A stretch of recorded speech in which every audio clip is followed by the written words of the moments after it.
সুপ্রিয় দর্শক, দেশে এবং প্রবাসে সকলকে স্বাগত জানাচ্ছি এশিয়ান টেলিভিশন নিয়মিত আয়োজন নেটওয়ার্ক টেবিল টক অনুষ্ঠানে। আপনাদের সাথে আছি আমি মঞ্জুর ইসলাম। আজকে দেশের সামগ্রিক অর্থনৈতিক পরিস্থিতি নিয়ে কথা বলবার জন্য আপনাদের অত্যন্ত প্রিয় মুখ একজন অতিথিকে আমরা স্টুডিওতে আমন্ত্রণ জানিয়েছি। তিনি হচ্ছেন তত্ত্বাবধায়ক সরকারের সাবেক উপদেষ্টা, সাবেক ক্যাবিনেট সচিব ডক্টর আকবর আলী খান। স্যার, স্বাগত আপনাকে। ধন্যবাদ। স্যার, আমরা ঈদ উৎসবের এই একটা আনন্দঘন মুহূর্তে আমাদের মাত্র সপ্তাহখানেক আগে আরেকটা আনন্দের খবর যে আমরা নিম্ন মধ্যম আয়ের দেশে বাংলাদেশ পৌঁছেছি। এই নিয়ে সাধারণ নাগরিকদের মধ্যে এক ধরনের স্বস্তি। আমরা হাঁটছি ক্রমান্বয়ে মধ্যম আয়ের দেশে যাবার জন্য। মাননীয় প্রধানমন্ত্রী যেটি বলেছেন যে আগামী 3 বছরের মধ্যে যাবার চেষ্টা করছি। সেই ক্ষেত্রে তাদের লক্ষ্যমাত্রা ছিল যদিও 2021 সালের মধ্যে মধ্যম আয়ের দেশে পৌঁছার। আপনার কাছে স্যার সরাসরি জানবার যে আমরা বিশ্বব্যাংকের এই ঘোষণার পর আমরা সত্যিকার অর্থে যদি মধ্যম আয়ের দেশে যেতে চাই, এই মুহূর্তে আমাদের চ্যালেঞ্জগুলো কি? না, আসলে তো মধ্যম আয়ের দেশ হওয়ার যে খবর, সে খবরটা ভালো। তবে যে পরিমাণ উল্লাস দেখা যাচ্ছে, সে পরিমাণ উল্লাসের কোনো কারণ নেই। কারণ নিম্ন মধ্যবিত্ত আয়ের পর্যায়ে ভারত এর আগেই উপনীত হয়েছে, পাকিস্তানও সেখানে আছে, শ্রীলঙ্কাও সেখানে আছে। সুতরাং ভারতের পত্রিকায় কিংবা পাকিস্তানের পত্রিকায় এ সম্বন্ধে কোনো খবর নাই। বাংলাদেশে এটার কারণ হলো যে আমরা যে অবস্থায় স্বাধীনতা অর্জন করেছি, সেই অবস্থা থেকে আমরা দূর এগোবো এটা চিন্তা করা মুশকিলের কারণ ছিল। কিন্তু দক্ষিণ এশিয়াতে নেপাল ছাড়া আর সবাই নিম্ন মধ্য আয়ের দেশে পরিণত হয়েছে। এখন মধ্যম আয়ের দেশের যে লক্ষ্যমাত্রা যখন বলা হয়েছিল, তখন বিশ্বব্যাংক পৃথিবীর রাষ্ট্রগুলিকে 3 ভাগে ভাগ করত। একটি হলো উচ্চ আয়, একটা মধ্যম আয়, আর একটা হলো নিম্ন আয়। ইতিমধ্যে বিশ্বব্যাংক এটাকে পরিবর্তন করে ফেলেছে এবং পরিবর্তন করে 4টি ভাগ করেছে: উচ্চ আয়, উচ্চ মধ্যম আয়, নিম্ন মধ্যম আয় এবং নিম্ন আয়। এখন বাংলাদেশ নিম্ন মধ্যম আয়ের দেশে পরিণত হয়েছে, সেটা ভালো খবর। কিন্তু এটা সম্বন্ধে আমাদের কয়েকটি বিষয় নিয়ে অত্যন্ত সতর্ক থাকা দরকার। সেটা হলো যে নিম্ন মধ্যম আয়ের দেশে পরিণত হলেই যে আমাদের দেশে দারিদ্র্য কমে গেছে, এটা কিন্তু আসলে ঠিক না। আমাদের এখানে এখনও পুষ্টির মাত্রা খুবই নিচের দিকে এবং বলা হচ্ছে যে বাংলাদেশের লোকজন বেটে হয়ে যাচ্ছে, বাংলাদেশের লোকের যে ওজন সেটা কমে যাচ্ছে এবং আফ্রিকান দেশগুলোর তুলনায় বাংলাদেশের পুষ্টির হার কম। এর সাথে সাথে আমাদের মনে রাখতে হবে যে আমরা অনেক ব্যাপারে এখনও অনেক পিছিয়ে আছি। যেমন ধরেন, আমরা দারিদ্র্য সীমা অতিক্রম করেছে প্রায় 40% মানুষ, অর্থাৎ 70% থেকে এটা 24%-এর নিচে চলে এসেছে। কিন্তু এটা তো শুধু খাওয়া হলেই হবে না, পানীয় জলেরও দরকার। এখন পানীয় জল দেখা যাচ্ছে ব্যুরো অফ স্ট্যাটিস্টিক্সের একটা সার্ভে থেকে যে 65% লোক আপনার সুপেয় পানি পাচ্ছে না বাংলাদেশে।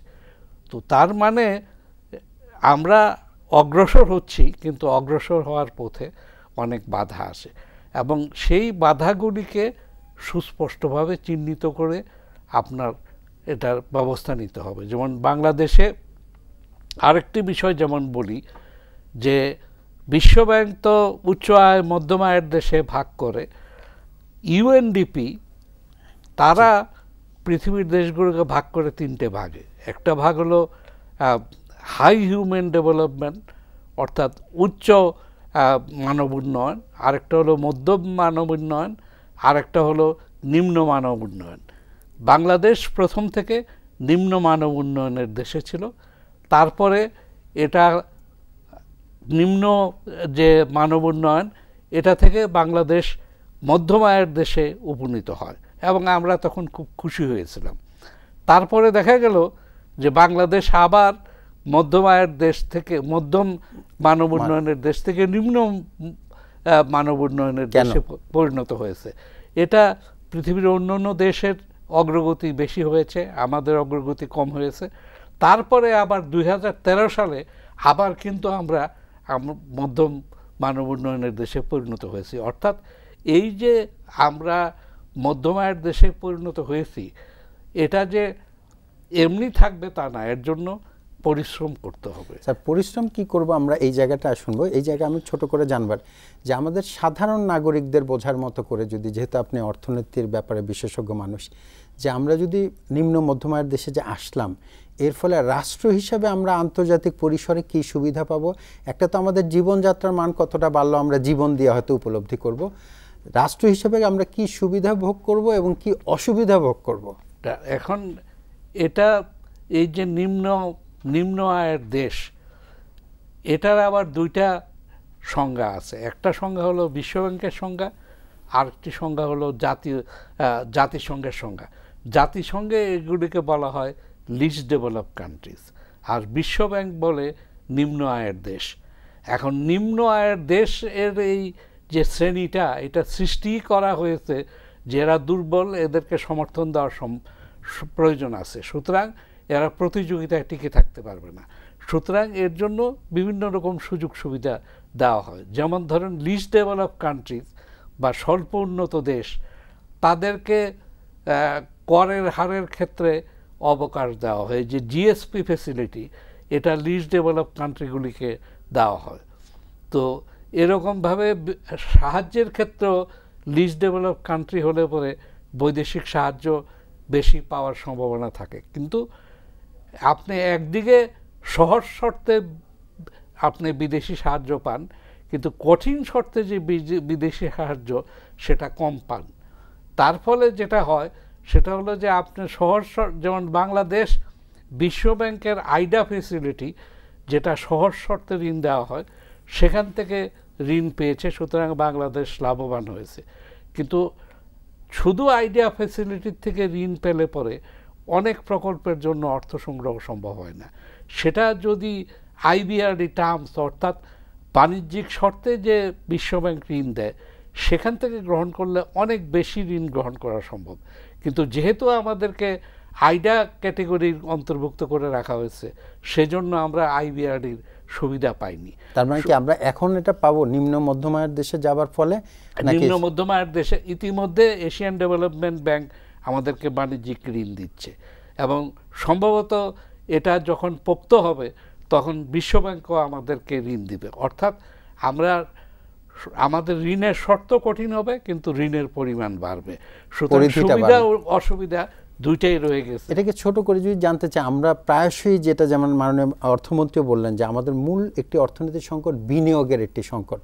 ওই অর্থে বিনিয়োগটা হচ্ছে না, আমাদের রিজার্ভ আছে $25 বিলিয়ন উপরে। এই ক্ষেত্রে কি এই নিম্ন মধ্যম আয়ের দেশে যাওয়া বা মধ্যম আয়ের পথে হাঁটার ফলে আমাদের বিনিয়োগের পরিধিটা বা বিনিয়োগের হারটা কি পরিমাণ বাড়তে পারে? বিনিয়োগের হারের সাথে এর খুব একটা যোগাযোগ আছে বলে মনে হয় না। আসলে আমরা বিদেশি বিনিয়োগ আকৃষ্ট করতে চাই, কিন্তু বিদেশি বিনিয়োগকারীদের একটা বিশেষ শর্ত আছে। এরা আলাদা আলাদাভাবে আলাদা আলাদা দেশে বিনিয়োগ করে না, এরা সবাই একসাথে কয়েকটা দেশে বিনিয়োগ করে। এটাকে অর্থনীতিবিদরা বলেন হার্ড মেন্টালিটি, HERD, হার্ড মানে গরু ছাগলের পাল। গরু ছাগলের পাল যেমন সব একদিকে যায়, বিদেশি বিনিয়োগকারীরাও এই 4-5টা দেশের মধ্যে যায়, অন্য দেশগুলিতে যায় না। অর্থাৎ যেসব দেশে তাদের জন্য লাভজনক মনে হয়, যেসব দেশে তাদের বিনিয়োগ নিরাপদ মনে হয়, সেসব দেশে সবাই একসাথে যায়। আর যেসব দেশে বিনিয়োগের নিরাপত্তা নিয়ে শঙ্কা আছে, যেসব দেশে লাভ নিয়ে শঙ্কা আছে, সেসব দেশে কেউই যায় না। এখন প্রায় ধরেন অনুন্নত দেশ অথবা উন্নয়নশীল দেশগুলির মধ্যে শখানেক দেশ এর জন্য প্রতিযোগিতা করছে, কিন্তু তার থেকে 5টা কিংবা 10টা দেশ বিনিয়োগ পায়, আর 90টা দেশ পায় না। অর্থাৎ আপনাকে ওই শতকরা 10% উচ্চ শ্রেণীর মধ্যে যেতে হবে। নিম্ন মধ্যবিত্ত দেশ হলে হবে না। আপনার বাজারে এমন আপনার মর্যাদা থাকতে হবে, সবাই মনে করবে যে এখানে বিনিয়োগ নিরাপদ, এখানে সরকার ইচ্ছামতো কাজ করে না, এখানে আপনার সিদ্ধান্ত অত্যন্ত দ্রুততার সাথে হয়, এখানে বিচার ব্যবস্থা অত্যন্ত কার্যকর, এখানে বাজার নীতিমালা অনুসরণ করে সরকার। এ ধরনের বিভিন্ন বিষয়ের যে নিশ্চয়তা এবং এ সম্বন্ধে যে মান, এটা সম্বন্ধে যতক্ষণ পর্যন্ত বাজারে না আসবে ততক্ষণ পর্যন্ত এরা আসে না। সুতরাং এই জন্য আপনি নিম্ন মধ্যম আয়ের দেশ হলেন না নিম্ন আয়ের দেশ হলেন এটা বড় কথা না। এছাড়া বিদেশি বিনিয়োগকারীরা আসে যদি আপনি অতিরিক্ত কোনো সুযোগ সুবিধা দেন, যেমন আপনি গ্যাস তুলতে দিলেন, আপনি মোবাইল ফোনের লাইসেন্স দিলেন, আপনি ব্যাংক করতে দিলেন, তখন তারা ওই গোত্রের একই পালের সাথে চলে যায়, তখন আলাদাভাবে বিনিয়োগ হয়। কিন্তু অন্যত্র এই ধরনের বিশেষ সুবিধা ছাড়া যে সমস্ত বিনিয়োগ, সেখানে পালকে আকৃষ্ট করতে হবে। আমরা সেই পালকে আকৃষ্ট করার পথেই হাঁটতে চাই। এজন্য আর কি করা যায় শুনবো ছোট্ট একটি বিরতির পরে। স্যার, দর্শক আমাদের সাথেই থাকুন, ফিরে আসছে শিগগিরই।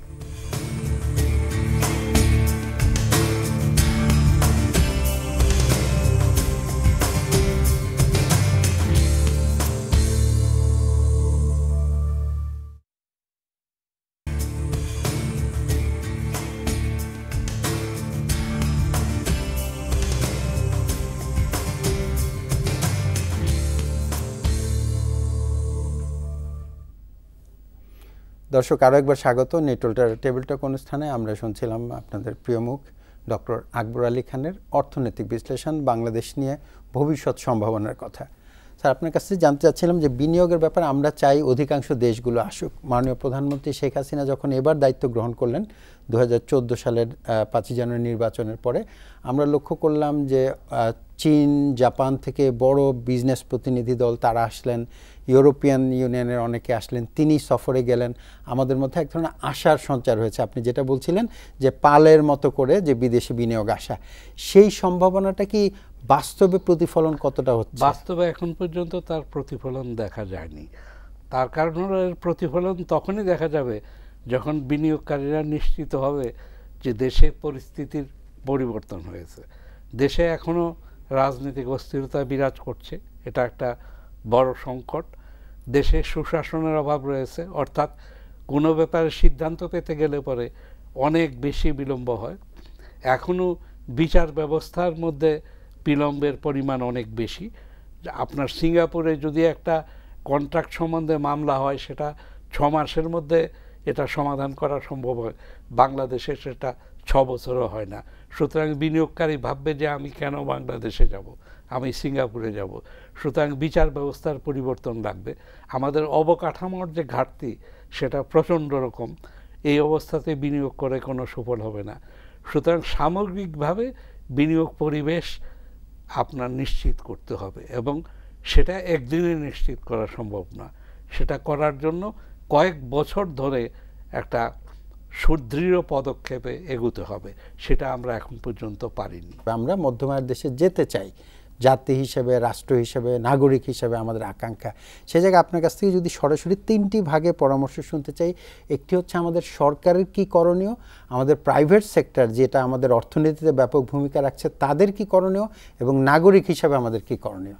প্রশাসনের মধ্যে গতি সঞ্চার করা, প্রশাসনের যে সিদ্ধান্ত সেটা আপনার অত্যন্ত বিলম্বিত হয়। এখন সম্প্রতি আমি শুনতে পাচ্ছি বলা হচ্ছে যে যদি আমরা এই যে অর্থ বছর সেটা জুন মাসে শুরু না করে এপ্রিল মাসে শুরু করি, তাহলে আমাদের প্রকল্প বাস্তবায়ন বেড়ে যাবে। এপ্রিল মাসে কিন্তু ছিল, এবং আইয়ুব খানের আমলে ছিল, তখনও এ ধরনের সমস্যা ছিল। মূল সমস্যাটা কোথায়, কেন প্রকল্প বাস্তবায়িত হয় না? আমরা টেন্ডার ডাকি, টেন্ডার ডকুমেন্টে লেখা থেকে 4 মাসের মধ্যে এটার আদেশ দেওয়া হবে, সেটা 4 বছরও হয় না, কোনো ক্ষেত্রে 2 বছরও হয় না। বিশ্বব্যাংক এই কন্ট্রাক্ট সম্বন্ধে বাংলাদেশের সার্ভে করেছে, সেখানে তারা দেখতে পায় যে 2-3টি মন্ত্রণালয়ে 30% ক্ষেত্রে ঠিক সময় সিদ্ধান্ত হয়, আর বাকি কোনো মন্ত্রণালয় ওই 30% সিদ্ধান্ত 2-3 মাসের মধ্যে নিতে পারে না। তো এখানে তো 30% না, এখানে তো 80-90% সিদ্ধান্ত যথাসময় হওয়া উচিত। সুতরাং সেই দিক থেকে দেখতে গেলে আমাদের যে প্রশাসন, সেই প্রশাসন অত্যন্ত দুর্বল, তারপরে সমস্যা যেটা সেটা হলো আমাদের দেশে অবকাঠামোর ঘাটতি। আমাদের রাস্তা ঠিকমতো কাজ করে না, বিদ্যুৎ ঠিকমতো কাজ করে না, বন্দর ঠিকমতো কাজ করে না, আমাদের জায়গা জমি ঠিকমতো রেকর্ড নাই এবং এগুলো ক্রয় করা অত্যন্ত কষ্টকর। এই সমস্ত অজস্র সমস্যা, পানি নাই যেখানে শিল্পের জন্য প্রয়োজন, এই সমস্যাগুলো একসাথে কোথাও সমাধান করা সম্ভব হচ্ছে না।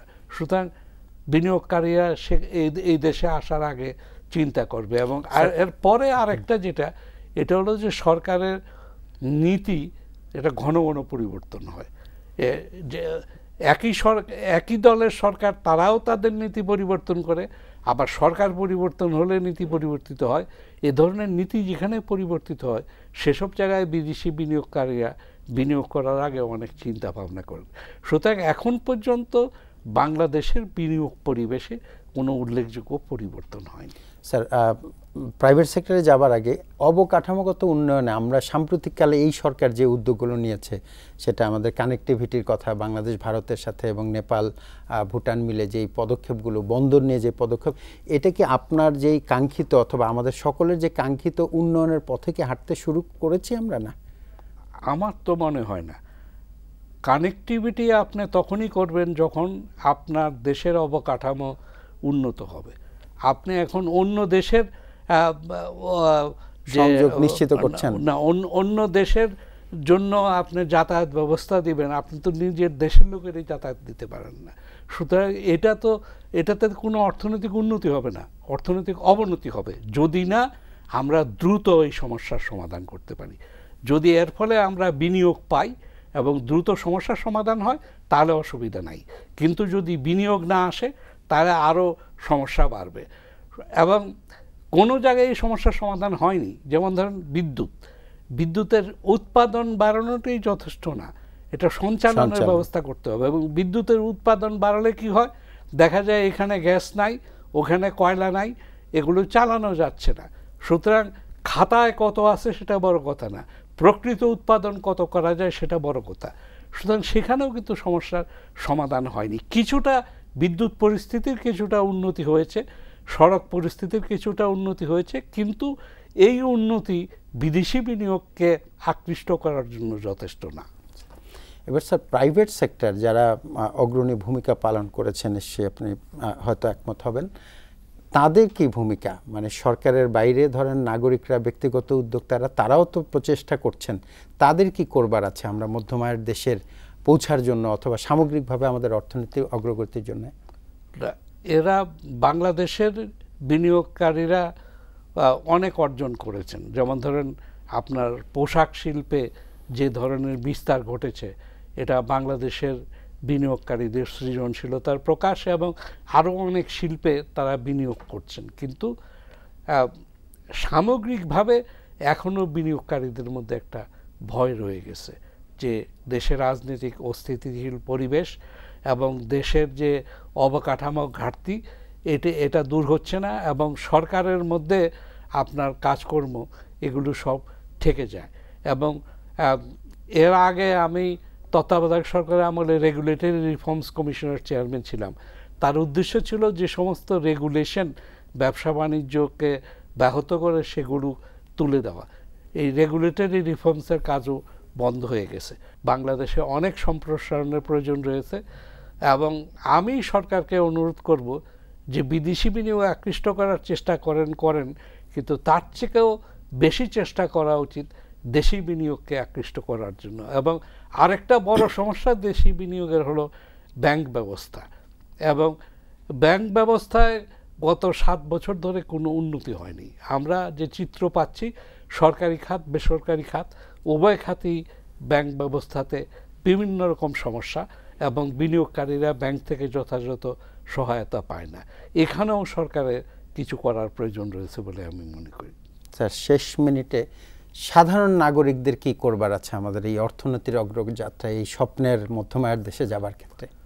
দেখেন, বাংলাদেশের সব সমস্যার বড় সমস্যা হলো সুশাসনের সমস্যা, এবং সুশাসন কেউ কাউকে দেয় না, সুশাসন আদায় করে নিতে হয়।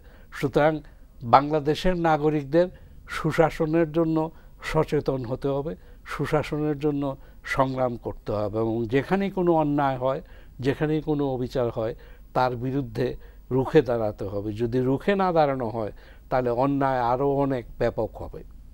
স্যার, আপনাকে অনেক ধন্যবাদ আমাদের সময় দেওয়ার জন্য। ধন্যবাদ। প্রিয় দর্শক, আপনারা শুনলেন ডক্টর আকবর আলী খান তার দীর্ঘ অভিজ্ঞতা থেকে বললেন যে আমরা যে মধ্যম আয়ের দেশের স্বপ্নের পথে হাঁটতে শুরু করেছি, সেই পথে যাবার জন্য কিছু চ্যালেঞ্জ, কিছু বাধা আছে। এই বাধাগুলোকে আমরা অতিক্রম করতে চাই। তিনি কিছু পরামর্শ দিলেন। নাগরিক হিসেবে শেষ কথা যেটি বললেন যে আমরা সুশাসন দেয় না, সুশাসনকে আদায় করে নিতে হয়, সেজন্য আমাদের সচেতন হতে হবে, সুশাসনের পথে হাঁটতে হবে। ব্যক্তিগত উদ্যোক্তা যারা বাংলাদেশের দেশি বিনিয়োগকারী, তাদের বিনিয়োগকে উৎসাহিত করতে হবে। তারা যদি পর্যাপ্ত বিনিয়োগ করেন এবং বিদেশি বিনিয়োগ উৎসাহিত করবার জন্য কতগুলো পরামর্শের কথা বললেন, কতগুলো অবকাঠামোগত উন্নয়ন, সুশাসন, আমাদের প্রশাসনের গতিশীলতা এবং সার্বিকভাবে আমাদের ব্যাংকিং ব্যবস্থাপনা দেশি বিদেশি বিনিয়োগের ক্ষেত্রে অনেকখানি সহায়ক হবে। আমরা আশা করব সরকার, প্রশাসন, জনগণ যেই আকাঙ্ক্ষা নিয়ে সামনের দিকে এগোচ্ছেন, সেই আকাঙ্ক্ষাকে বাস্তবায়ন করতে হলে এই পরামর্শগুলো যদি তারা নজর দেন, হয়তো আমরা আমাদের সেই কাঙ্ক্ষিত মধ্যম আয়ের দেশে পৌঁছাবো। বাংলাদেশের মানুষের জীবনযাত্রার মান উন্নত হবে, বাংলাদেশ মর্যাদার সাথে বিশ্বের বুকে অবস্থান করবে। সেই প্রত্যাশায় শেষ করছি। ভালো থাকুন সবাই। খোদা হাফেজ।